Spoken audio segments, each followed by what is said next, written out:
Hey guys, what's up? This is Dev Taneja, founder and CEO at Unjob.ai, a leading freelance marketplace, and I'm going to be teaching you freelancing in this entire series of 50-60 videos entirely free of cost. And today we have a very controversial topic that we have to discuss: freelancing versus job versus startup. What should you do? And this is really interesting because I have done freelancing for about 8 years now. I've ran a company for about 4 years. It is getting acquired, to be honest, and I'm running this another company with about 1,000 plus clients on board plus 5,000 plus freelancers on board. So it's doing good. Okay, so I've never done a job honestly, but we have a few employees, about 15-20 of them. So I would also share this perspective to you honestly. Okay, so why do you need to do freelancing? First, you have to think about that. Okay, if you are satisfied with a job, very good. That is the best luxury that you can get. If you are satisfied with $2,000, $3,000, $5,000, whatever you're getting per month, if you're satisfied with that, very good. Okay, that is the best thing. If you're satisfied here, then this is the best preference that you should do. Okay, but in the age of AI, multiple of the job roles will vanish. In the last financial year, 16% of the companies were closed. Okay, and that is after AI has taken over. So this source is from World Economic Forum. I will add the source in the description of this video. Okay, but you have to think in the next 5 years, multiple more jobs will vanish. You have seen that content writing as a whole job has vanished almost entirely. So many jobs are going to vanish totally. So this, if you're satisfied here, it's good, but you need to find a side hustle. Okay, it is really important right now because in the next 5 years, maybe AI can take over your job. Okay, so this is your first preference. But if you think that AI is going to take over your job, you should start freelancing as a side hustle. Okay, what is freelancing and why you should prefer freelancing versus a startup? Okay, like I told you in the previous video, freelancing is a hustle in which you are your own boss. Okay, no one can question you. You have to find your own clients, work with them, offer them services, get some money in return. That is simple freelancing. Okay, you are not working on a fixed contract or a fixed job routine. You can work anytime on the day you want, anywhere in the world. Okay, that is freelancing. Okay, what is the difference between freelancing and a startup? Startup is again an organization. Freelancing is done by solopreneurs. Okay, and a startup is done by maybe entrepreneurs. Okay, difference is again you are solo here. Okay, here you have a company or a LLC or a private limited, whatever country you are based in, it can vary, right? Here you have employees. Here you are again solo. Okay, there are a lot of compliance issues that you have to do in the startup. Okay, so there are a lot of legalities, and here whatever you are doing, you are just earning money. So there is not much legal issues that you just have to pay tax on that. Simple. Okay, freelancing means you are providing a service or you're completing a demand that already exists in the market. For example, one person, one creator, one influencer might say that I want a video editor.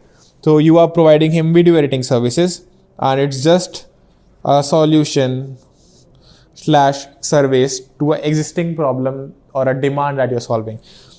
In a startup, the difference between a startup and a business is typically this, that in a startup, you're solving bigger problems that actually impact society on a larger scale. For example, we are doing freelance marketplace. That means we are helping freelancers find clients. We are helping clients find freelancers and make the transaction scam free.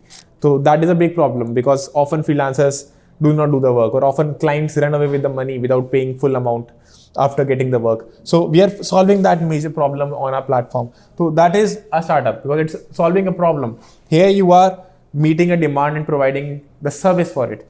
That is the major difference. What should you do? Startup or freelancing? Okay, again, if you think that you want to run a company, have employees, at some point after 10 years, make passive income, okay, and settle down, this is the option. Again, out of 1,000, only one startup will remain. The closure rate, the failure rate is massive. Okay, on the freelancing side, yeah, the failure rate is a little less. Out of 10, I think 3 people can do freelancing nicely. Okay, 3 out of 10. Okay, यहाँ पे 1 out of 1,000. Okay, then why will I do a startup? Again, if you want to do a startup, do a startup. Not everyone can do freelancing. The whole point of doing a startup is that you cannot do everything on your own. You have to build your team, delegate tasks, be free after working for 7, 8, 10 years. Okay, be free for life. That is what I mean. By doing freelancing, you are free from a job, you're free from a fixed schedule of 9 to 5, but you still have to work really, really hard. You have to get clients, you have to find them, you have to convert them, you have to provide their services, you have to handle multiple clients at the similar time, and you have to make sure that nothing breaks. Okay, doing this. Okay, you should not be mentally exhausted. There is a problem that if I'm working with 10 clients, and let's say I'm a creative video editor and I got a creative block, then all those 10 clients will suffer and they might leave me, find a better editor or a better freelancer. So there is always this challenge here. But in this case, if you have an agency or if you have multiple people, you can just change that employee if he goes on a sick leave. Okay, or give the work to someone else. That is the point. So I would recommend, if you want to make a lot of money, do freelancing because it's easier. Okay, but if you want to build a lifetime of a business, do startup. Okay, again, the failure rate is very different here. Here it's about 30% of the people will pass. Here less than 0.1% will be able to succeed in 5 years span. So that is the thing. So choose your poison, I would say. Totally up to you. I would recommend, if you're doing a job, majority of the population here, start freelancing as a side hustle. Once it exceeds your salary, have a 6 months backup and then leave your job. Then start doing freelancing. As simple as that. If you are doing freelancing and you have been doing it for 3-4 years, start an agency. Okay, start a startup. After you have enough income, after you have enough clients, you have enough reputation that you will still keep on getting clients by referrals. You will not have to cold DM them, approach them, outreach them. If you're doing this, start this side by side. If you do it for 3-4 years, then you start this. That is the ideal case. Thank you so much for watching. I'm creating this playlist of 50-60 videos, so I will be able to teach you freelancing from scratch, my experience and everything. Okay, so thank you so much for watching. Please subscribe and do check out our platform unjob.ai.